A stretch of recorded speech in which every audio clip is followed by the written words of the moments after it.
Hi, I'm Kara O, and this is another edition of Lip Smack and Love, and today is Wedded Wednesday. And I want to teach you a few things about how to get your man to do what you want. But first, I'm going to talk about ways that are not effective for getting that to happen. Whining and nagging are kind of the default mechanism that a lot of women use to try to get their guy to do what they want. And let me tell you, it's ugly.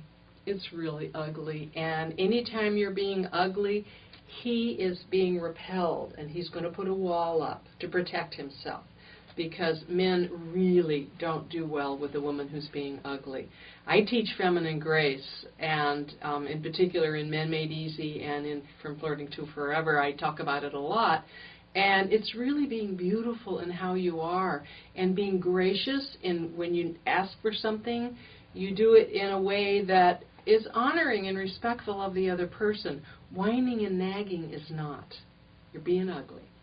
Another way that women often try to get a man to do something is threatening him with whatever, I'm not even, you know what you threaten with if you're one of those. The problem with threatening is you're basically being a man when you do that. You're in your masculine energy, because, a man at his core, my background is cultural anthropology, and I look at men from the way back when we were hunters and gatherers, and their primary job was to protect, provide and protect. So they're looking for threats all the time, whether it be wild beasts or bugs or snakes or, other tribe people coming over to attack. So when you threaten him, his competition comes in. He steps up and, he's going to try to fight you off. And instead of getting him to do what you want, yeah, it might work sometimes, but it's very disrespectful, for one thing. Mostly, he's going to dig in his heels and go, no way, because he's being the man. If you're being the man, what you're trying to do is emasculate him. You're trying to make him feel small.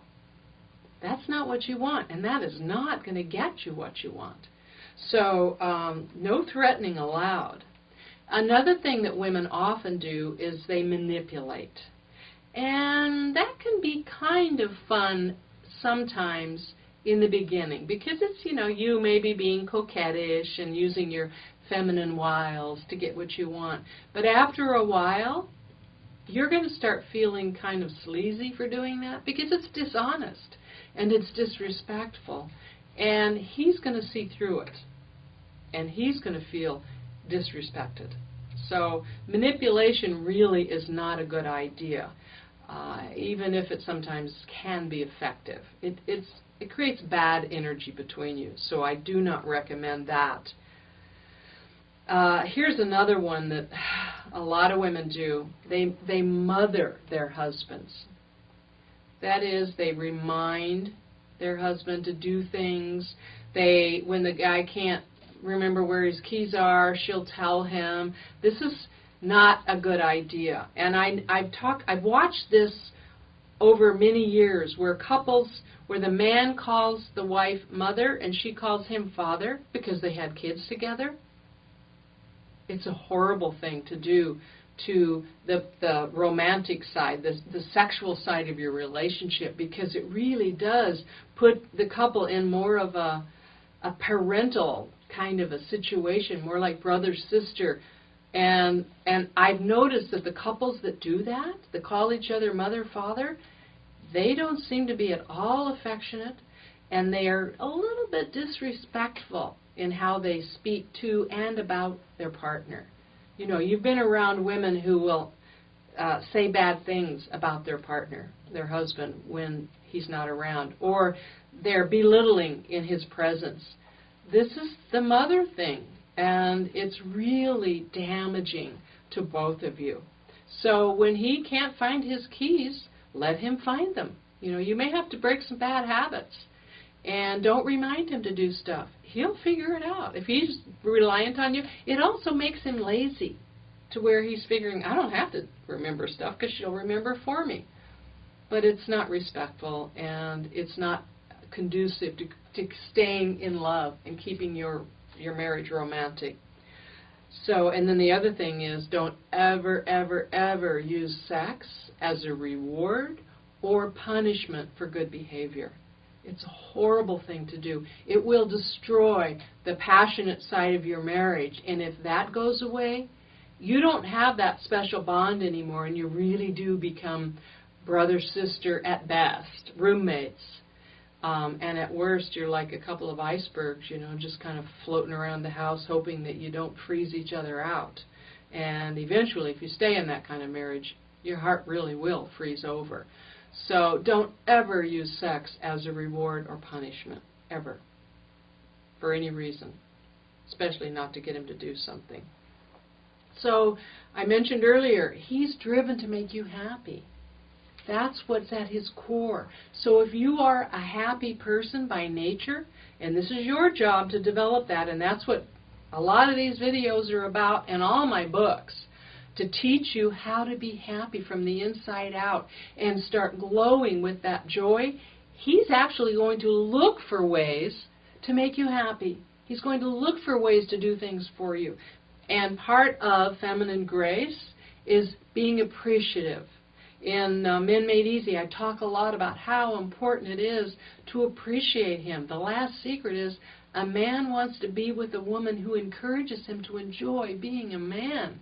And when we appreciate him for all those things he does for us, how special he makes us feel, how taken care of, he's going to look for ways to make you happy. And it may take a while if you've been doing it all these other ways. But if you're patient, you can start turning around. You can't change a man. Hear that? You can't change him. But he will change in response to you. He will change as you change. So that's important. And then to get him to do things for you, there's a couple of ways that work really well. One is you ask him in such a way that you're giving him an opportunity to be your hero. Honey, would you do this for me? It would make me so happy. It would make me feel so good if you would do whatever it is.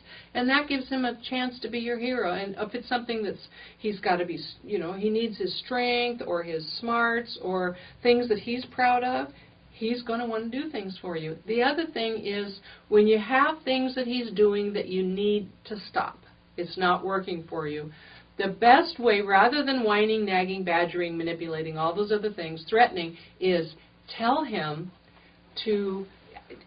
what's going on, what the problem is without complaining, but tell him, you know, I when this is going on, I feel disconnected from you, and I don't like that. I like to stay connected with you.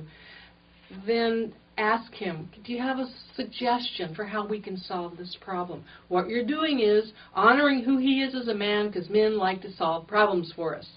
So just, and if he comes up with a solution that's not going to work, appreciate it. Well, that's a good idea, but I think there's something better that you could think of.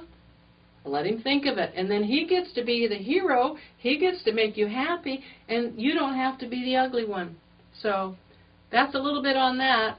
It's a real important topic. So for today, that's all.